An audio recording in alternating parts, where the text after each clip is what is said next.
Greetings, friends and followers. This is Nurses Talking, and I am Dale Barzy. As always, if you like what you see and hear, subscribe, leave us a comment, and let us know what you think. Here on Nurses Talking, we speak to nurses anywhere in the world and at any stage in their nursing journey. Today, I am very, very pleased to welcome Jineen Huff out of the USA. Jineen is an award winning nurse, a certified life coach, a transformational speaker, and founder of Intentional Queen Journey. And I'm going to let her explain about that. She has over 25 years' experience in healthcare, including critical care, anesthesia, and leadership. And in 2024, Janine was honored as a top nurse in her state. She is the author of I Choose Me. I love that title. The Intentional Guide to Never Losing Yourself Again. She's also the host of the podcast, The Intentional Queen, which is a platform centered on self worth, resilience, and work life harmony. Thank you so much, Janine, for doing this. Oh, thank you so much for having me. It feels odd when you hear people reading back your receipts, but that 25 years, whatever people say about my experience, it still hit me a little different. But yes, over a quarter of a century as a nurse. Ooh, Don't worry, don't worry. I've gone over a half a century, so there you go. that's all But right. speaking of that, then what brought you into nursing? How did you become that? Let's take it back. So I am 41. I'll be 42 this year. And I always wanted to be a nurse since I was 4 years old. And I used to be sickly with asthma and all that type of stuff. And so my Mm, mom's best friend was a nurse. And she was my children's and kids nurse. So she would come to the home and do all my treatments and stuff. And when I was little, I said, Mom, I want to be like her when I grow up. So at 4, I pretty much knew I wanted to be a nurse. So I did all the things to become a nurse at 17. And that's when my journey to 25 started. okay, so that's cool because I mean, at 4, Mhm. your idea of I realized that you were a patient and had to have all this done, but still, your idea of a nurse must have been like, this big person. And you never wavered. When you got there, was it what you thought it would be? Mm. I've had different seasons. We'll talk deeper about my journey, but hindsight's always 2020. At 17, what I thought nursing was looks totally different at 41. And it looked Hmm. different when I was 20 and when I was 30. And the reason why I said that is because having advanced degrees and being in certain spaces, the narrative changes. Yeah. But being a baby nurse uh, at 17 and jumping in, it goes back to that cliche of nurses eating their young. I was a nurse's aide at 16 and then an LPN at 17. I didn't Hmm. become an RN till 19. And the reason why I say that is the way different stages of nurses were treated depending on what degree or things they had. So at 17 as an LPN, yeah, she looked a little different in certain spaces. Yeah. Um, and sometimes the treatment wasn't always good, but I learned how to be resilient and flourish in each stage. What I will say before you move on to the next question is who I was trained under when I was 17. And I mean, I don't know if this lady is still living, but she was a hardcore nurse. She was like, I was an aide on the floor before I became a nurse on that floor. Hmm. And so she became my mentor when I became a nurse. So I got to work under her as an aide, but I also got to work under her training me. And she was hardcore. She was the one that wore the hat and she made sure I had to miter them corners. She would tell Hmm. people if they can't help you, you got to learn how to do it by yourself. I don't know if they still use the drug Davis guide, but she was like, Janine, you need to have index cards. You need to know them drugs inside. I mean, she was hardcore on me. And the reason Hmm. why I say that is I was young, but I was like, hey, I'm done school. Why does she treat me like I'm in school? But she was preparing me. And so that resilience and that structure Hmm. really helped me catapult my career as I stepped in different phases because she really gave me my foundational steps. Yeah. Yeah. So, Yeah. Awesome. Awesome. Awesome. So you have worked in different areas. mhm, I have two questions. Well, first of all, why you chose anesthesia as a specialty? Yes. mhm. Why? So I guess I got to back up a little bit. So I started out, I told you, as a nurse's aide. And then at 19, I became a nurse, but I was all doing med surge at that point. And then I went into a critical care internship. And most of the time, the critical care internship is for new nurses, but I wasn't a new nurse. But here we go with that young thing. How here I'm out here passing meds and being the charge nurse. And the patient said, can you even buy liquor? Or can you even do it? I'm like, no, but I'm your nurse. I'm in here. And so then I went on to do step down, and then I went into the critical care internship. That critical care internship lets you choose where you wanted to go. And so I wanted to do shock trauma. And then they also gave you an option if you wanted to go into PACU. So in my state, our PACU is pretty much high demand critical care. So that's where I learned what nurse anesthetists were. I didn't know what they were prior to that. And so here they are bringing me out patients in recovery. And I said, what do you do? And they said, you should do this. And I said, well, what is the criteria? And they're like, oh, you can't work for 2 years. When they started running down all the things, I said, I don't know if I want to do all this. And I went in my 20s. I think I was 28? Yeah, I was 28 when I graduated. But the reason why I chose anesthesia is I like the fact, one, people look at the money, but it's a high demand job, meaning the things that they want you to do. And when you asked me that question before, I paused because we'll talk more about where I currently am in life. But I paused because I didn't know what I was really getting into. Yeah. on the back end on of the my back life. end. Yeah, I get that. So, what do you think, though, having all of this experience and being so laser focused on being a nurse since 4 years old, and now that you're here, what do you think you want to see change? There's so much I want to see change, but burnout is one of them. Because self-neglect, that's why my book is called I Choose Me. I wrote that book on my second bout from burnout. I was injured and had to relearn how to use my whole left side. And my previous bout with burnout was in my 20s, and that's when I almost had a stroke and thyroid disease. Yeah, I don't look like what I've been through. And so I tell people, when you ask me about what I chose, and I also lost a baby while providing anesthesia. Like I physically was saving someone's life and miscarrying at the same time. At the same time.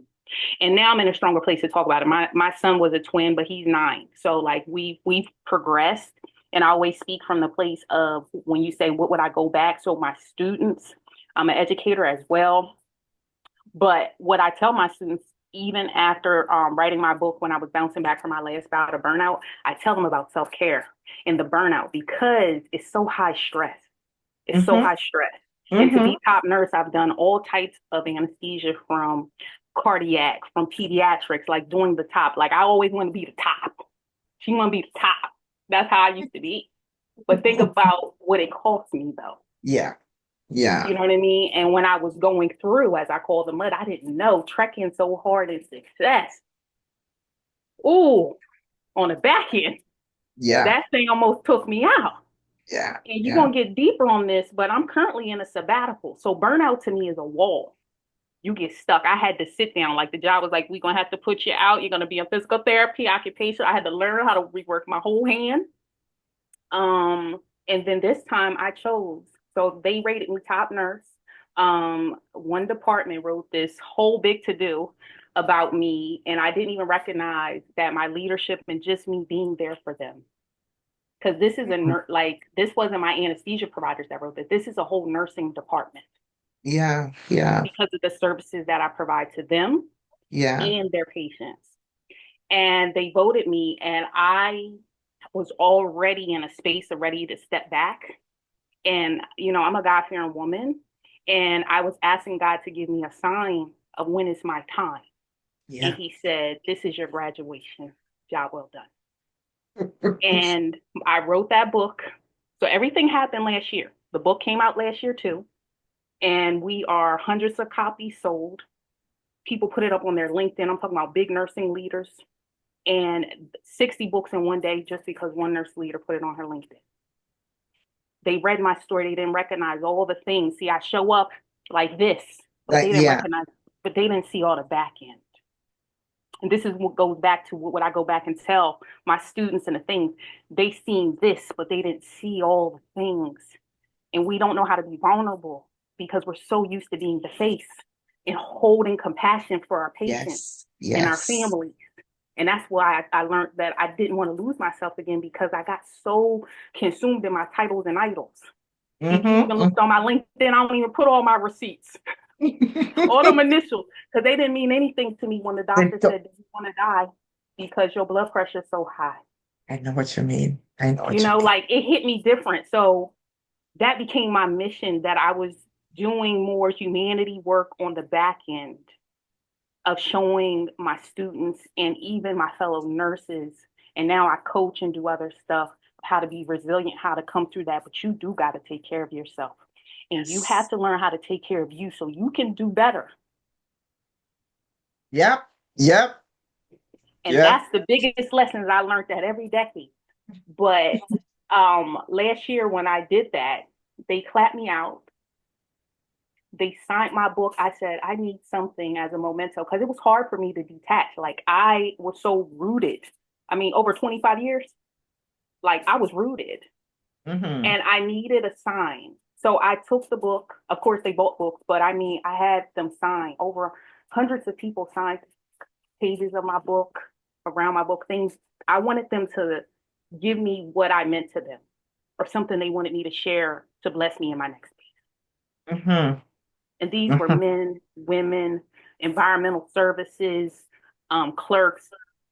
You never really recognize, I'm feeling really compelled to say this, but you never really recognize the impact you have on people by being you. So what I want the people or the nurses that are currently doing the things is, you never know who's watching. Yes. Because I was just showing up as me. Like, I wasn't doing anything extraordinary, but being me. But then I would be around people who would try to shrink me. Because sometimes when you're being you, they don't like that. Yeah. You said being 17, I had to grow into her. Yep. And that's one of the things that this profession will make you do, actually. Whether you want it or not. So now on your podcast, as I understand, your podcast is aimed primarily at women.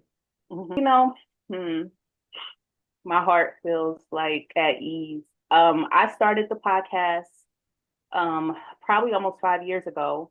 It's over 20,000 downloads. And I did that from a place of vulnerability. That's when I was at my rock bottom. That's when I was in burnout. I was dealing with divorce, loss of a family member. We'll talk about one of the reasons why I really love being a nurse is, when I was younger, my childhood cousin had diabetes. And so when you're in nursing school, you know, you can always pick a disease you want to learn more about. So I was very intensely into diabetes because she had juvenile diabetes. And she passed away right around that time with COVID and when my podcast came out. So I had like a lot of things happening. And my therapist was like, you should be coaching or teaching or, you know, do something. And I was like, I'm a very private person. I just show up stoic.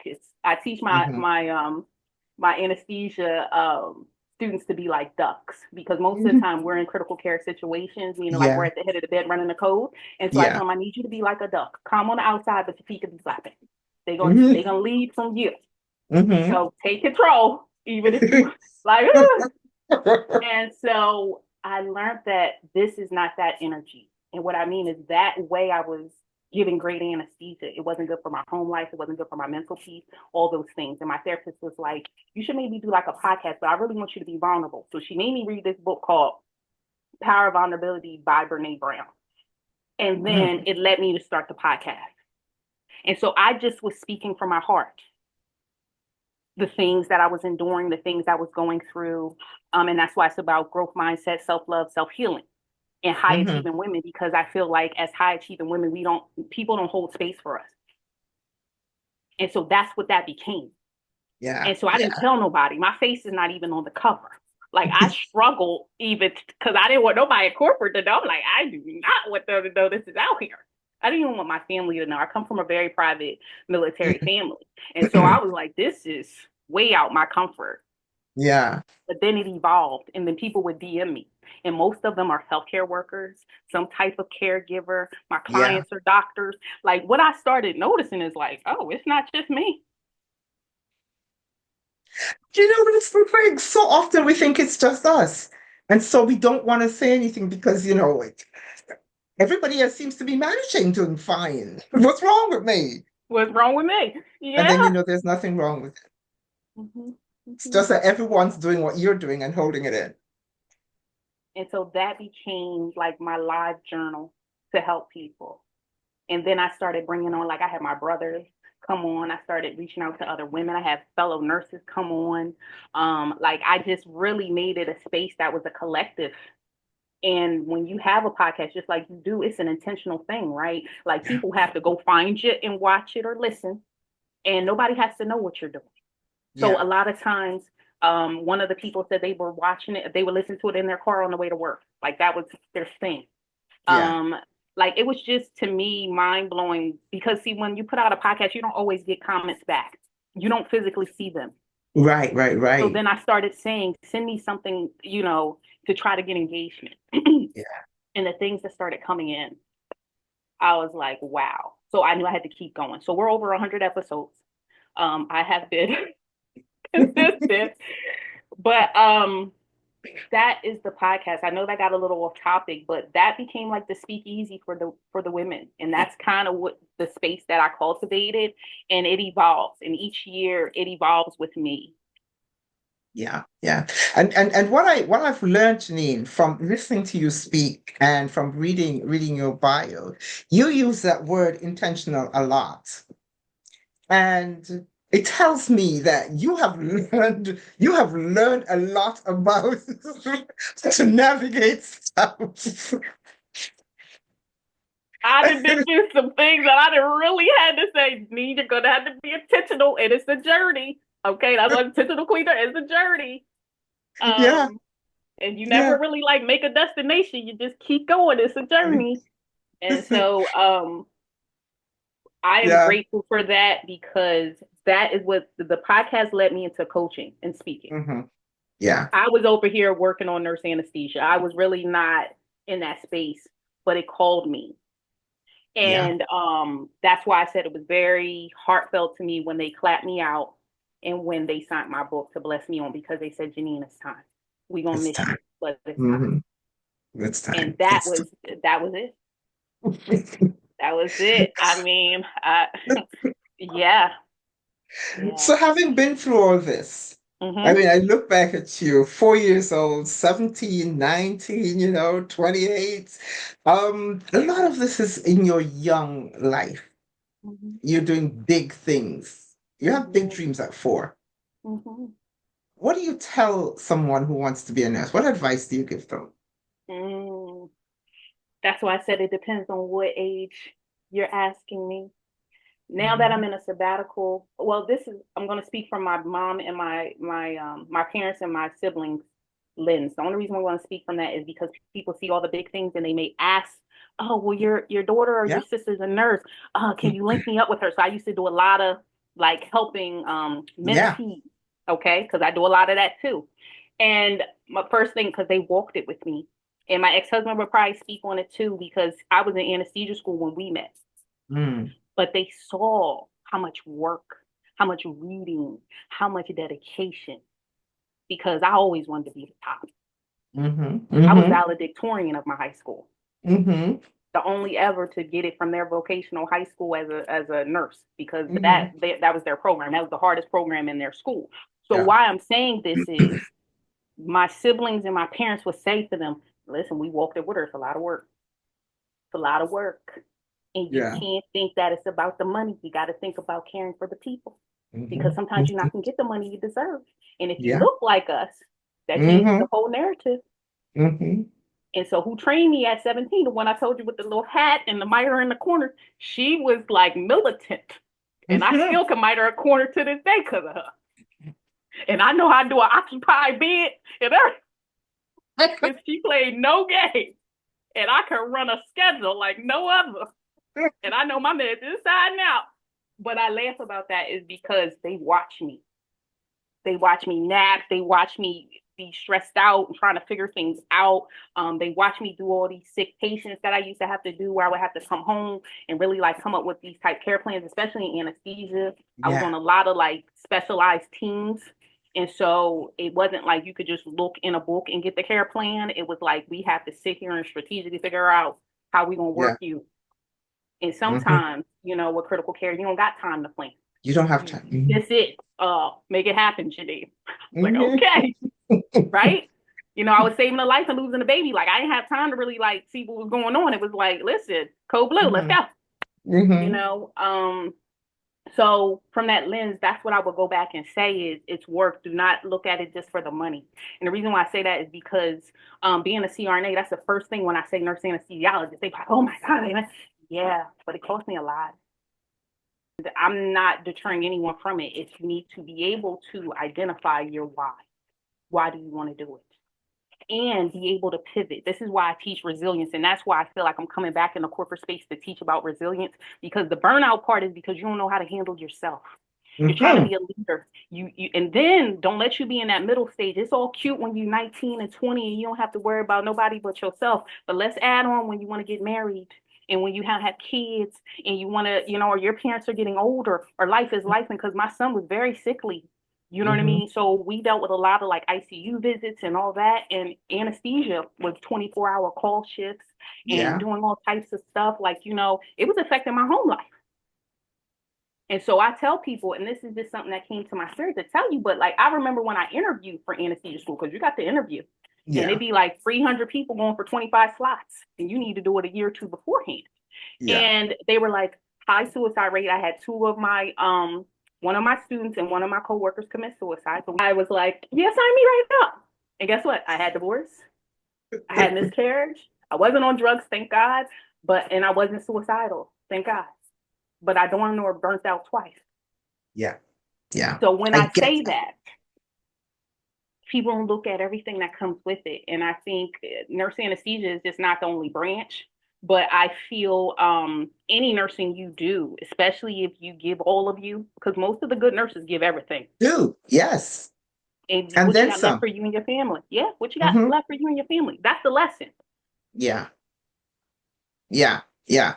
And that's something that, and this is why I ask nurses all the time, what does self-care mean? What does it mean to you? What do you do? Because we often don't even stop to think about it. We just assume that if we're taking care of everybody else, we're good. We're not good. We're not good. Well, you're not good. And I think COVID really changed things for me because that was the most stressful time of being a nurse, especially if you were front lines. Yeah. And I was in airway. So that means I'm going to put the two where it's at. Yep, exactly. And I'm looking like I'm ready to fly off to the moon. Okay. And my dad is a little older, so I'm worried about, am I going to bring this home? Like, I just remember all those things. So to me, I tell people, this is my COVID time. I get to be home. I get to be present. You know, there's just so much. I get to rear my son from a space that feels healthier because I'm healthier. You know, and it's just a thing that self-care to me is resilience. I mean, it's really a big deal. And learning how to pivot. Like, I've done so many different types of nursing prior to getting into anesthesia. Like, being okay that you move around. That's the beautiful thing about nursing is once you get the initial degree, you go where you want to go. You know what I mean? You don't like the med surg, go to cardiac. You don't like that, go to ICU. What do you want to do? Go legal nursing, go MP, go, you know. Anywhere. And so I tell the mentees, more than anything with self-care is know why you want to do it, but check in with yourself. Yeah. And be okay to know that you're not okay. But sometimes you're like, I'm not okay, but I don't want to like lean on other people because we're so used to serving that we feel like a burden. Yeah. And there are times when we're not okay, but we can't even identify why we're not okay, what's not okay. So the thing is like, I'm not okay, but I can't even tell you. So what? I'll just go to work. Listen, I'm telling you, I've been there, and that's why I got to a point I was like, we're just start meditating in slot 6. They already knew what slot I would be sitting in, and I would be sitting in there, and I would close the curtain. And I could be, it might not even be like some type of meditation music. It could just be me listening to a sermon or a playlist. Like, I checked out at 9 o'clock with a juice box. Yes. And they knew it. They said, you look at Yeah. that, she over there, slot 6. It got to a point, like, because I didn't know really what was going on with me, but I knew I had to set my tone for the day. Yeah. Because the families and the patients depended on me, and so did the nursing staff. And I got Mm-hmm. to know this after the math, right? But they depended on me. And it's the mental load that people don't realize that's what we carry a lot of. Yeah. Yeah. Decision Yeah. fatigue. We're Yeah. planners. We're overthinkers. Yes. We're perfectionists. Yes. These Yes. are my clients. These are why I go back and speak to, because it is innate. We're organizers. We're Yeah. perfectionists. And that does not work for life. No. We're No. checklisters. We need a protocol and a checklist. Your list has a list. I'm still doing lists. They're like, Jineen, you don't need a list. I need a list. I need to check it off. We need to go back and revisit it. And make a list from that. And we got to color code it. I'm right there with you. Oh my goodness gracious. Jineen, this has been such a great conversation. Any last words you'd like to leave us with? No, I really love what you're doing with nurses. I want to give a final note, even as a nurse, in giving nurses, wherever they are in their career, the opportunity or the mindset shift that it's okay to pivot and evolve. And it doesn't matter what your age is. Do not let people define you. You can still bloom and show up. And what I mean by bloom is you show up as your best self. You are enough in every season. Because a lot of times why we don't share is we don't feel enough. We may not feel safe in the space that we're in to ask questions or to get the expertise. Move on if it's not for you. Meaning, like, if you're sick of that floor, go somewhere else. And it's okay to even step away from the profession. Yeah. That hurt. That's a big thing for us because we're committed. We're committal. We're committal. Yeah. And I tell people, like I said, I told you I do the coaching and stuff, but I mean, the I Choose Me became a whole movement that I didn't even know. And writing the book for me was very intentional of giving people the guide to never lose themselves again. And I talk about the stages of a butterfly, but when you talk to me about journey, there's stages of the metamorphosis. You have to go through. Yeah. And a lot of people don't like the isolation work. And that's how I got to be able to show up and not look like what I've been through, is because I did a lot of inner work and figuring out what was going on with me to be able to help others. And you can lead by example. Don't be afraid to be in the front. That's a hard one for people. And don't let your titles become your idols. I stood on all those receipts. I'm like, I'm Jineen R. Huff, CCR, I give you the whole alphabet. I was. And at the end of the day, you're just you. So at the end of the day, I tell people I'm just Jineen and being okay with that. Yeah. And balance is not really a real deal. It's never going to be 50-50. You have to adjust to where you are in life. So it's harmony, what's working for you and what's not. Harmony. And on that note, Jineen, thank you so very, very much. You said it. It's harmony. Thank you. And that changes too, depending on what season, right? Yeah, it does. It absolutely does. Daily, minute by minute, year by year. Keep working it. It's a journey, right? And we're intentional. Yeah. Yes, ma'am. Thank you. Thank you so much.